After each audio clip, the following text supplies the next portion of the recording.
सोमवती अमावस्या उस दिन मनाई जाती है जिस दिन अमावस्या तिथि को सोमवार पड़ता है। सोमवती अमावस्या के अवसर पर सुबह में पवित्र नदियों में स्नान किया जाता है। जो नदी में स्नान नहीं कर सकते वे घर पर ही स्नान के जल में थोड़ा गंगा जल मिलाकर स्नान कर सकते हैं और इसके पश्चात ही दान पुण्य का कार्य करें। शिव और शक्ति की पूजा इस दिन अवश्य की जाती है, क्योंकि सोमवती अमावस्या सोमवार के दिन पड़ने की वजह से इस दिन भगवान शिव और माता पार्वती की पूजा करना विशेष रूप से फलदायी सिद्ध होता है। इस दिन भगवान शिव और माता पार्वती की पूजा करने से वैवाहिक जीवन के कष्ट दूर होते हैं, जीवन में सुख और समृद्धि बढ़ती है। तो चलिए जानते हैं सोमवती अमावस्या पर स्नान और दान का शुभ मुहूर्त क्या होगा। ओम नमः शिवाय। जय श्री कृष्णा।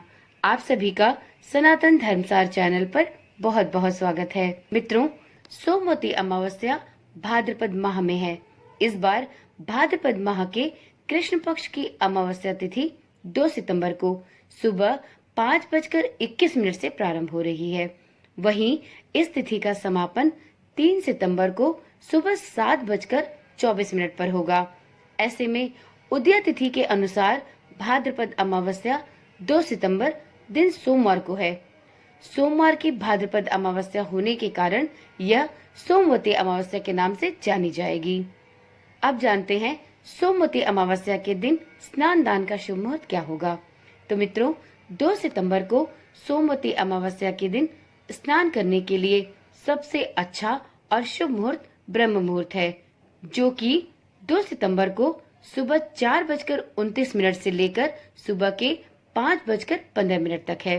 इस समय में आप स्नान का कार्य अवश्य करें। इसके बाद भी आप स्नान कर सकते हैं, परंतु स्नान के लिए यह मुहूर्त सबसे शुभ है।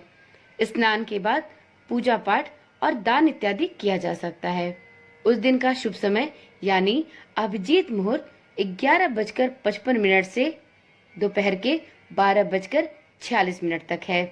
इस दिन 2 शुभ योग भी पड़ रहे हैं। सोमवती अमावस्या के दिन शिव योग और सिद्ध योग बन रहे हैं। शिव योग सूर्योदय से लेकर शाम के 6:20 तक है। इसके बाद से सिद्ध योग बनेगा, जो अगले दिन तक रहने वाला है। शिव योग पूजा पाठ, योग, साधना इत्यादि के लिए बहुत ही शुभ फलदायी माना जाता है। उस दिन मेघा नक्षत्र सूर्योदय से लेकर देर रात्रि 12:20 तक है। उसके बाद से पूर्व फाल्गुनी नक्षत्र लग जाएगा।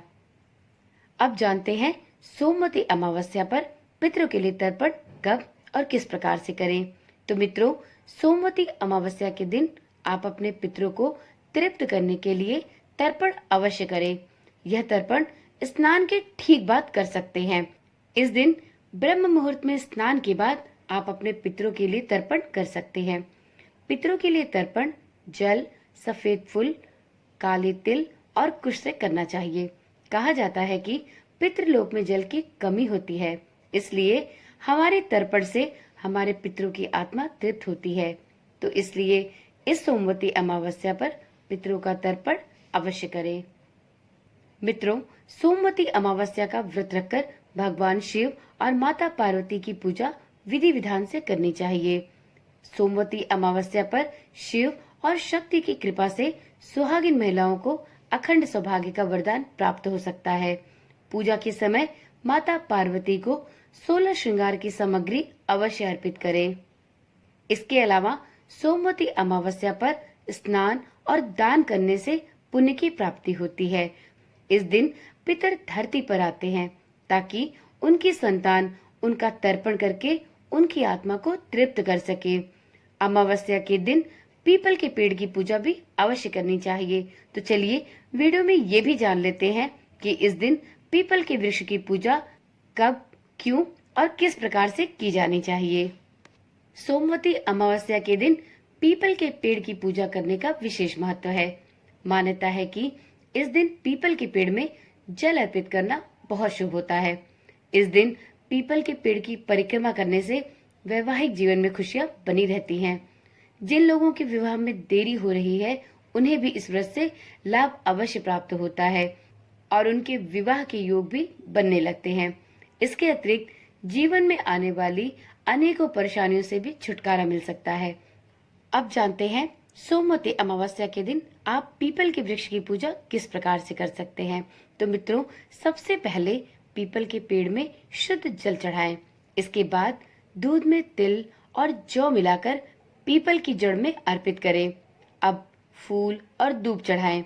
इसके बाद आप कुमकुम, चंदन, रोली, गुलाल इत्यादि लगाकर पीपल वृक्ष को प्रणाम करें। वस्त्र के लिए मौली धागा भी आप बांध सकते हैं।